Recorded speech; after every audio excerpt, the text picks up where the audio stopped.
Hi there, my name's Tom Appleton, and I am a musician, but also an old Greshamian, which is an honour that I share with Benjamin Britten, who was a pupil there in the 1920s.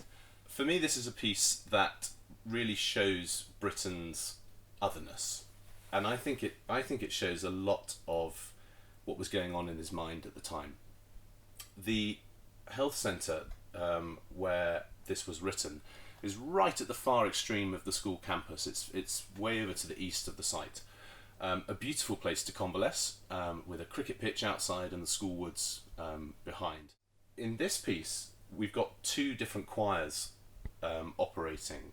We've got the main body of singers singing in English, and then it's responded to by a Latin quartet.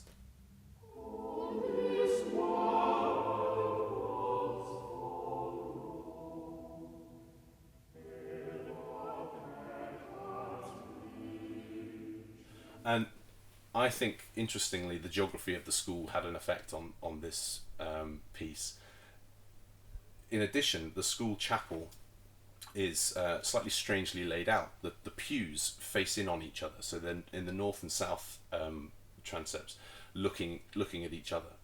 And therefore, if you go to a concert there, or you're there as a morning chapel service, you've got to strain your neck to look that way to the chaplain who's delivering the address at the altar, and then strain your neck this way to look at the headmaster, who is telling you off and giving you lines to write or whatever.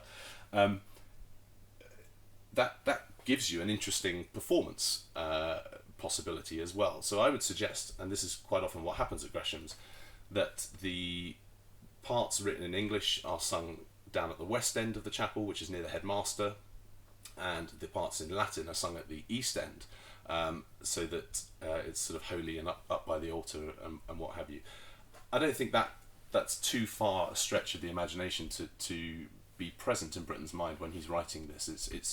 It's the chapel that he sees on a daily basis, and that's his experience of religion at that time. One of the striking things about the original copy of Hymn to the Virgin is the resourcefulness that Britten had to use.